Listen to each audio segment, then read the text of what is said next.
Hello दोस्तों, मेरा नाम है डॉक्टर अनुरुद्ध कुमार और आप देख रहे हैं हमारा चैनल पैशन एजुकेशन इंटेंशन।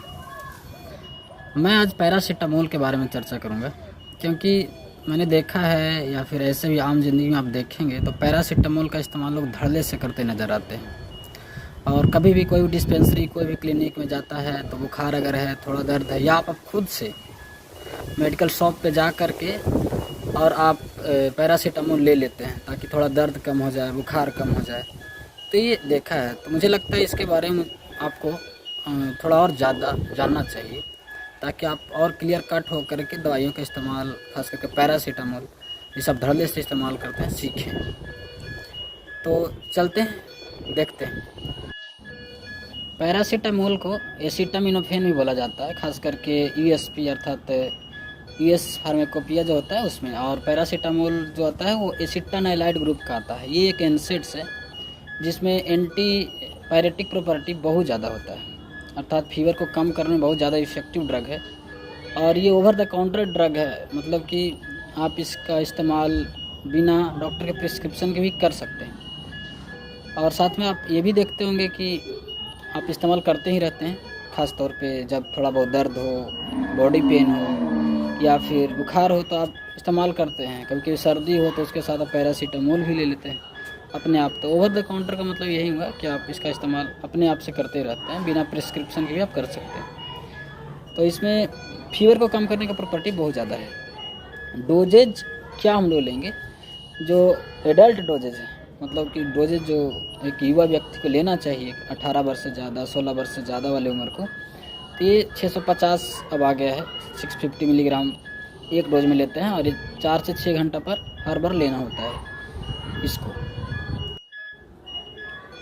लेकिन एक दिन में 4 ग्राम आप लें, उससे ज़्यादा ना लें, क्योंकि उससे ज़्यादा होने पे थोड़ा बहुत कॉम्प्लिकेशन आ सकते हैं। खास करके ये 7500 मिलीग्राम से ज़्यादा हो जाता है, यानी कि 7.5 ग्राम से ज़्यादा अगर डोज ले लेते हैं तो वैसी परिस्थिति में आपको टॉक्सिसिटी होने के चांसेस बढ़ जाते हैं। उसका चर्चा हम करेंगे भी। उसके बाद बच्चों में जो डोज दिया जाता है, तो बच्चों में डोज जो दिया जाता है खास करके सिरप वाला आता है। टैबलेट तो बच्चा लोग खाता नहीं है, तो सिरप के तौर पे वो जो ड्रग होता है वो दिया जाता है। बच्चों के लिए कई फॉर्मुलेशंस मौजूद होते हैं, जैसे कि आप देख सकते हो 160 मिलीग्राम पर 5 ml, 500 मिलीग्राम पर 5 ml, यानी कि 5 ml में 500 मिलीग्राम, या फिर 160 मिलीग्राम होता है, या फिर और भी कंसनट्रेशन आता है कि पर 15 मिलीग्राम ml में 500 मिलीग्राम मौजूद होता है। तो ये सब अच्छे से आप सिरप में देख लें, उसके बाद ही डोज को दें। तो बच्चों में जो डोज हम लोग देते हैं वो जो डोजेज होते हैं वो लगभग 5 से 15 मिलीग्राम पर केजी देते हैं। मतलब बच्चा अगर 3 किलो का है तो 5 से 15 के बीच में कहीं भी दे सकते हैं, डिपेंडिंग होता है कितना फीवर है। मान लिया तेज़ फीवर तो 15 मिलीग्राम पर केजी आप दें। 3 किलो का बच्चा तो 15 से 45 मिलीग्राम। तो उस सिरप में आप देख लें, और उसमें सिरप में देखने के बाद आपको पता चल जाएगा कि कितना हमको ml देना है। तो उसमें एक आता है, ढक्कन आता है जिसमें नापने का होता है कि कितना ml देना चाहिए बच्चों को, ठीक है। तो बच्चों में जो डोज देते हैं वो 10 से 15 मिलीग्राम पर केजी पर डोज देते हैं, और ये 4 से 6 घंटा पर बार बार देते रहते हैं, क्योंकि बुखार को डाउन रखना होता है। और बुखार अगर लंबे समय तक आ रहा है तो आपको तो डॉक्टर के पास जाना ही चाहिए। और ये आप देखें तो लगभग दिन भर में 4 से 5 डोज हम लोग देंगे बच्चे को। तो 10 से 15 मिलीग्राम के बीच में देते हैं। मान लीजिए 10 मिलीग्राम दे रहे हैं आप, तो उसमें सिरप वाले जो डब्बा होता है, जो डिब्बा होता है, उसको आप देख लें और उसमें उसके हिसाब से आप नाप करके दें। उसमें एक ढक्कन भी आता है, उसमें नापने के लिए होता है, तो उसके हिसाब से आप नापें तब दें। तो 15 मिलीग्राम पर केजी से ज़्यादा पर डोज में नहीं देना है, और प्रत्येक 4 घंटा पर रिपीट भी करना होता है। अगर बुखार फिर भी ना कम हो रहा हो तो आपको डॉक्टर के पास ज़रूर जाना चाहिए, और वो डॉक्टर सब देखेंगे क्या करना है।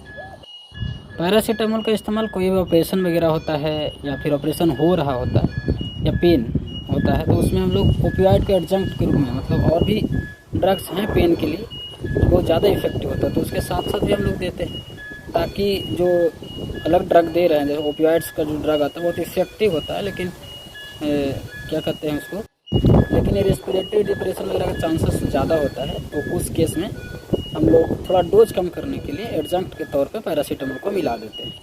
तो ये जो डोज दिया गया है आपको सामने लिखा गया है, 7.5 to 15 मिलीग्राम पर केजी पर डोज देते हैं। अगर किसी पर्सन को लीवर का बीमारी हो, तो सबसे ज़्यादा इसमें कॉशन सावधानी बरतने की ज़रूरत है, क्योंकि लीवर को टॉक्सिस पैरासीटामोल जो होता है लीवर में वैसे भी टॉक्सिक होता है। तो अगर आप लीवर वाली बीमारी है ज़्यादा और उस केस में अगर आप देते हैं तो उसका और भी डैमेज होने का चांसेस, टॉक्सिसिटी होने का चांसेस बढ़ जाता है, क्योंकि डिटॉक्सिफिकेशन लीवर जो कर पाता है वो नहीं कर पाएगा और लीवर को ये डैमेज भी करेगा। तो उस केस में आपको बहुत सावधानी बरतने की ज़रूरत है। मैं तो कहता हूँ कि आपको डॉक्टर के पास ही जाना चाहिए इस परिस्थिति में, अगर लीवर का बीमारी है तो कोई अगर लंबे समय से अल्कोहल ले रहा है, दारू पी रहा है, और या फिर उसका डॉक्टर घोषित कर चुका है कि ये जो है पर्सन उसका जो लीवर वो ख़राब हो चुका है, तो वैसे परिस्थिति में आपको अवश्य जाना चाहिए। तो उसमें डोज हम लोग कम करके देते हैं, और भी कई चीज़ें हैं जो डॉक्टर सब तय करते हैं, आपको ज़्यादा चिंता करने की ज़रूरत नहीं है। ऐसी परिस्थिति में आप डॉक्टर के पास ही जाएँ।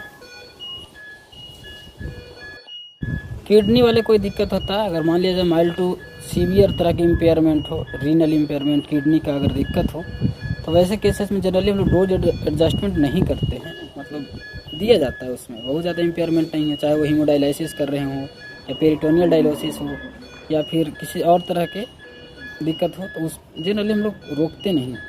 फिर भी आपको एक बार डॉक्टर से जाकर के सलाह ले लेना चाहिए। प्रेगनेंसी अगर हो या फिर लैक्टेशन हो, मतलब कि अगर बच्चा बहुत छोटा हो और मम्मी उसका जो माँ हो उसका दूध पिलाता हो, और अगर वो प्रेगनेंसी हो, अगर लेडीज़ प्रेग्नेंट हो, तो वैसे केस में पैरासीटामोल बहुत सेफ ड्रग है, सेफेस्ट ड्रग है। तो अगर अब पेन वगैरह थोड़ा बहुत होता है या फिर थोड़ा ज़्यादा, तो आप ले सकते हैं पैरासीटामोल। फिर अगर बहुत ज़्यादा हो रहा है तो आपको फिर से एक बार डॉक्टर के पास जाना चाहिए। तो यही सेफ है। और भी पेन का जो ड्रग है, एस्पिरिन वगैरह, नेप्रोक्सन, ये सब नहीं लेना चाहिए प्रेगनेंसी में। अगर लेना है तो डॉक्टर के पास जा कर के आप सलाह लें, आपको कॉम्प्लिकेशन, आपको जो कंडीशन है उसको देख करके वो सलाह देंगे कि आपको क्या करना चाहिए।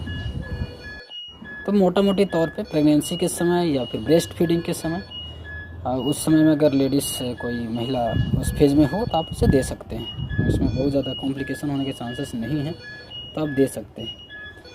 इसके बाद कब कब आप नहीं देंगे, तो एक तो हमने बता दिया था पहले कि लीवर का इम्पेयरमेंट अगर हो तो हम लोग नहीं देते, आपको सलाह लेना चाहिए। और भी चीज़ें अगर मान लिया जाए किसी को हाइपर सेंसिटिविटी का भी दिक्कत होता है, हालांकि बहुत कम देखा गया है, फिर भी हो सकता है। तो अगर हाइपर सेंसिटिविटी का दिक्कत है, उसको खाने से रिएक्शन होने लगता है ड्रग्स का, या फिर लीवर का दिक्कत हो, या फिर बहुत ज़्यादा फेटल स्किन रिएक्शंस हो, रैशेस वगैरह लाल लाल हो गया हो स्किन, तो उस परिस्थिति में आपको एक डॉक्टर से सलाह लेना चाहिए। ना ले अपने से तो बेहतर है। तो ये सारी चीज़ें हैं, और कुछ बीमारियां हैं जिसमें आपको ध्यान से देख करके ही पैरासीटामोल को लेना चाहिए, जैसे कि अल्कोहलिक लीवर डिजीज़ होता है, अल्कोहल के कारण जो लीवर डिजीज़ होता है। उसके अलावा एक जेनेटिक डिजीज़ है जो मतलब माता पिता से आता है बीमारी, तो G6PD करके एक डिजीज़ है, उसमें नहीं देना चाहिए। और साथ करके एक्टिव लीवर डिजीज़ हो तो नहीं देते हैं। ये सारी चीज़ हैं। रीनल इम्पेयरमेंट आप दे सकते हैं। फिर